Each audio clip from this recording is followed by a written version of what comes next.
Hey, my name is Dr. Maruti and I'm Shilpa. welcome back. And today we're going to dive into the horoscope of a child from the angle of clinical psychology. The question we are going to ask today is it possible for us to look at a child when a child is really small, like a toddler, and predict with accuracy what's going to happen to this child? What clinical literature says, what research is done, and what are the implications it can have? What can you do as a parent, and what can we do as practitioners? Right. There has been a research. Can you hear me? Yeah, yeah.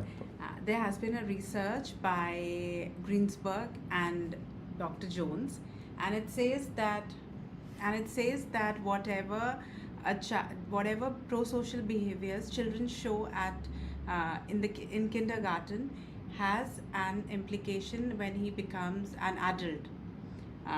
Like if a child is showing that he's exhibiting empathy, he's sharing, he's not hitting others, so the same behaviors will be carried on when he'll be an adult.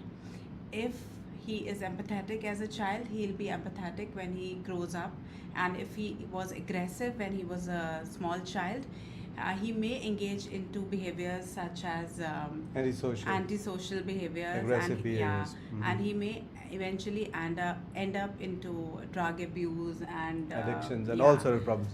You mean to say that today, if I am really pro-social, I have a lot of friends, I enjoy a great life, probability is when I was like really young, when I was in kindergarten, I was a pro-social child. Like I loved hanging out with others, and Yeah, we everyone need else to loved ask me. your parents and Yes, teachers. yes. And what about Yeah. you? What do you think? Do you remember your childhood, like early childhood?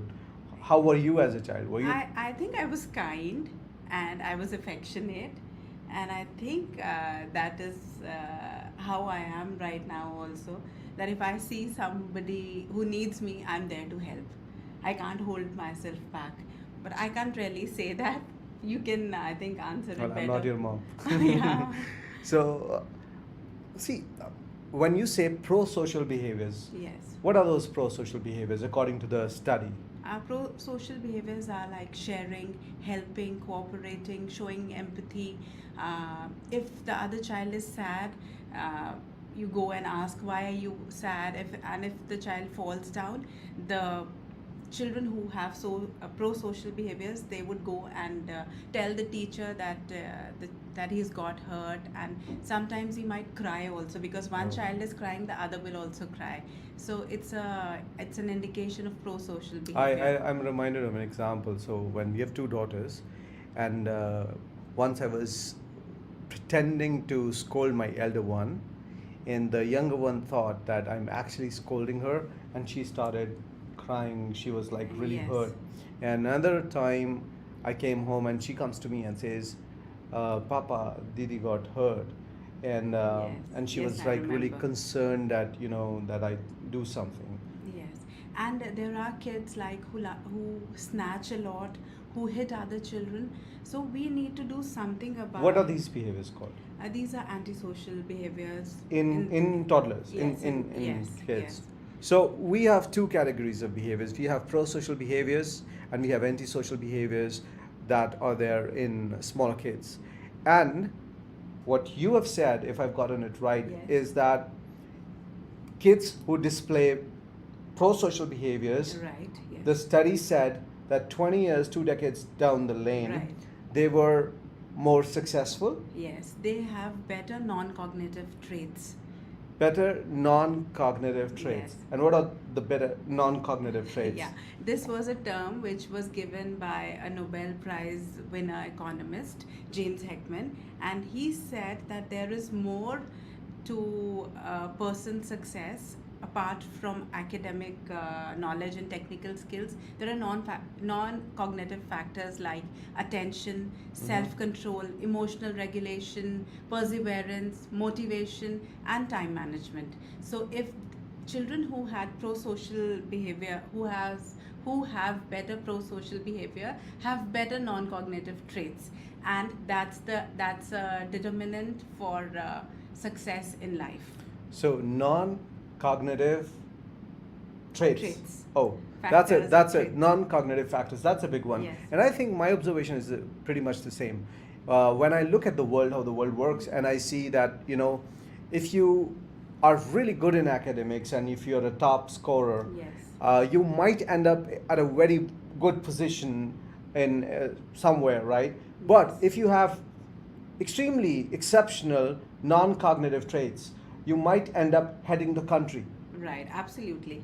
We see it all around that it's not the most academically bright kid who ends up heading the country, but it's the, what do you say, non-cognitive trait rich adult who ends up in top roles. And I Absolutely. have this thing, people who have high IQ, usually they work for people with higher EQ. Don't quote me on this. It's just something, So the best yeah. thing is if we work on all like the cognitive factors and the non-cognitive factors, we should try and help our kids with both the things.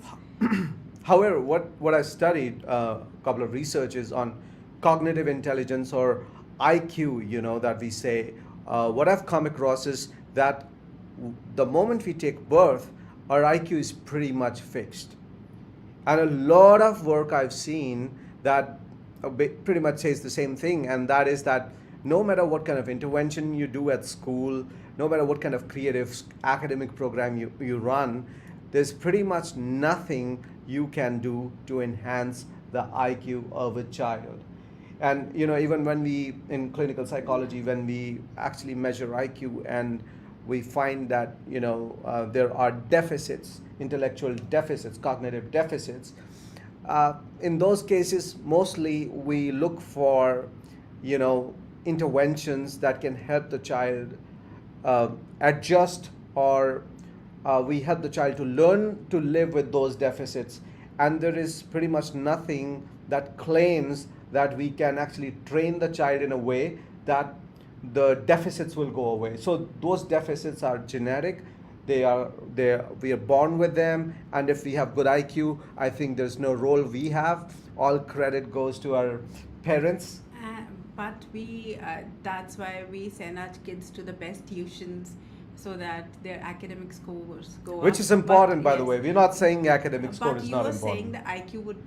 IQ is the Yes. same. If IQ is compromised, what he says, there's an intellectual deficit. Uh, you have 10 tuitions.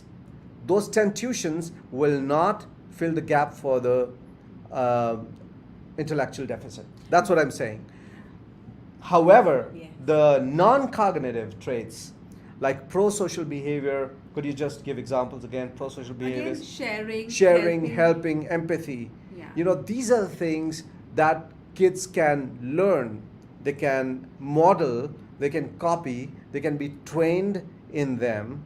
And so it is important that if I'm a parent and I have a kid, I have to be very, very honest and neutral when I evaluate my child's behaviors. And if I see that my child is biting, hurting other kids, is not willing to red share, flag. not willing to help, and shows no pain when other kids get hurt, I think it's a red flag, and I need to take my child to an expert who can actually intervene and make sure that these challenges or these red flags actually go away.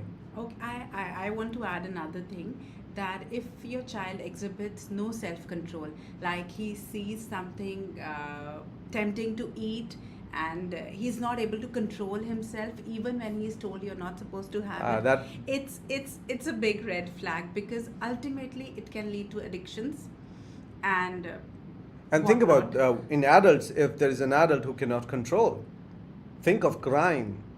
It's the same behavior. So when kid displays it, and if we say, oh, that's cute, but the kid 20 years down the Yes. lane displays the same behavior, lack of control, and no It can lead to alcoholism, drug abuse, Death. death. diseases. Yes. So listening to all of this, it reminds me, it's like, when we screen ourselves for a terminal illness like cancers or tumors, and there's a saying that if you catch them young, which means if you get the scan done at an early stage, Yes. you can definitely get rid of the cancer and you can live a healthy life. And I think these personality problems later in life are pretty much like cancers, and they're hard to treat, hard to manage when the kid has already become an adult. So the best thing to do as a parent is to really observe the behavior of your child and look for pro-social behaviors and support them so that your child grows them more and more, and look for antisocial behaviors and make sure that you do something about them. Like, we run so many things related to kids. This is my latest, love working with kids, because I think I've trained like corporate leaders all over the world, and every single time I work with kids, I think, if as a child someone would train me in these skills, when I grow into an adult, so much of our training that we have to do for corporate Yes. houses, Yeah. people don't need that. And I love working with children because children show results very quickly. And we started all this because we felt that why not catch them young? It's because you really can't work much on their language, on their emotional regulation. Nothing can be done later. It can be, Yes, but but it's hard. Big financial commitment, big emotional commitment, big investment of the family, and a lot of trauma. you Lot need of a trauma. therapist, Yeah. certainly then. Even in Yeah. kids, when you find these behaviors, I recommend do not try to fix them. Take them to a professional, a certified professional who knows what he's doing, and not to just anyone. Just like if you have a serious illness, you'd go to a specialist, not just to anyone. And you'll not just go to a specialist, but you'll go to a specialist who is known for getting good results. Yeah. Obviously, we want good quality. So, well, today's episode is very simple. You can look at a child when a child is like 3, 4, 5, 6, and you can make a prediction. This child is going to have a beautiful life ahead. And sometimes, unfortunately, you look at a child and you go, this child is going to face difficulties. And many a times when we speak to the parents and we say, hey, your kid you need to pay attention, and they're like, no, my child is fine, and we just feel sorry because we can't do much. And they also say that he'll be fine. Maybe when he grows up, he'll Yes, be fine. yes. Let's pray that he'll be fine. Yeah. But what research says, we cannot undermine what the You research says. need to intervene, and you need to look at your child in a very neutral way. And I am a big believer of, if you're a parent and if you have a child who's like 3, 4, 5, 6, 7, 8, 9, 10, 11, 12, even 13, 14, at least once a year, take your child for clinical screening. Take your child to a clinical psychologist for clinical assessment and screening, and even for yourself, because a small red flag can become a crisis, a trauma, and it can completely derail a child's journey, and that's not what we want. Yes. And if you have any questions, let's see.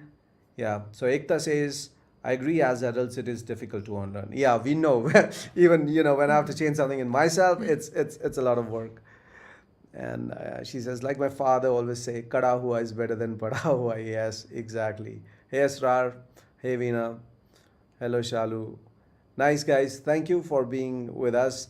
And if you really feel we're giving some value, share it with your friends.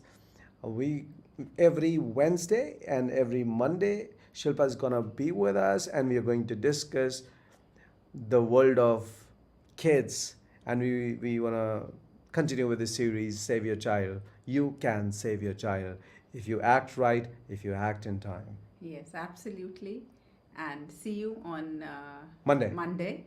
Yes, So- with another episode. And if there is something in particular you want us to touch upon, if you have any questions, please leave those questions in the comment section below. Or you can WhatsApp us, you can visit our website, and you can have all the information. We are here to support you. We want you to be happy, and we want your child to be happy and successful. Thank you for watching. Good night. Yeah, good night.